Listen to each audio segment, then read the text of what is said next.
Hello everyone, I'm going to do a quick install on the single ARB compressor mount for the bed of the Jeep Gladiator.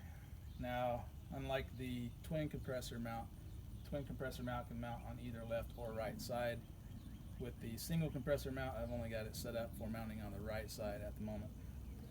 Now this one, I am using also the rocker switch plate that I've designed to fit onto the compressor, and that way I have my switch right here in the back of the truck with me.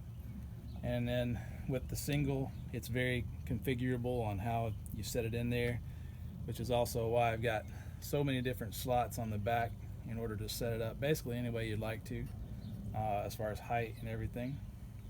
Now I did include, since the way I have mine wired up on the back, it's got an extra hole on the bottom because that's actually where I put my relay, because I've got all the wiring coming through where the loop hook tie down loop is. There's actually a slot behind it, so I've got all of my wiring ran through the back, and I've kept my relay, switch controls and everything here in the back. Now as far as myself putting this back on to install it, now the compressor plate does come with two spring-loaded channel nuts for mounting the compressor. Now you can upgrade to stainless steel T-nuts that go into the tracks, which is what I use for twin compressor mounts. Since the single compressor is a lot lighter, these typically are sufficient for holding it pretty well in there. So as I say, I keep my relay mounted directly onto the back of and underneath the compressor. Stick it on there, tighten it down. And honestly, I never really tighten this down much more than finger tight. That way my relay and stuff can move around some while I'm doing my wiring. And then I've got, now I did actually go through and take out all of the locker wiring that comes with the harness on this, so I do only have just the wiring that I need for running the compressor. So wire these in.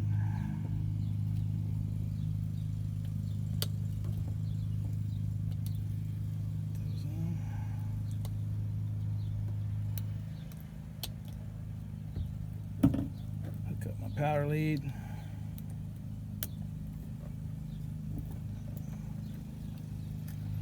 Now at the bottom, it does come, the kit does come with a Rivet Nut that fills the stock hole that is here. You don't have to use the Rivet Nut if you don't want. You can actually bolt this directly through the bed with someone actually helping you by getting that bolted underneath if possible.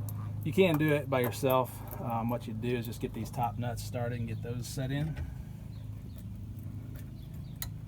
So again, we just set this up.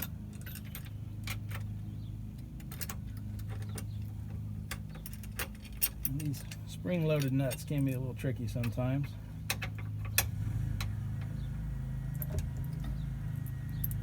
They hold very well once you get them in there, though.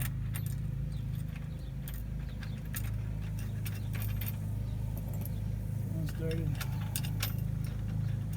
two started. Let's make sure we got it lined up on our bottom here. Take our washer and our bolt.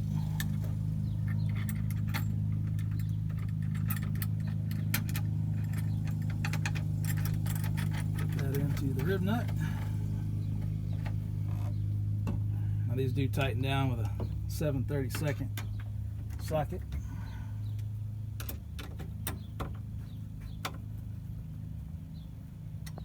Tighten down easy. Tighten down your bottom 7/16. Actually, it's 5/8 nut. Get a little tighten.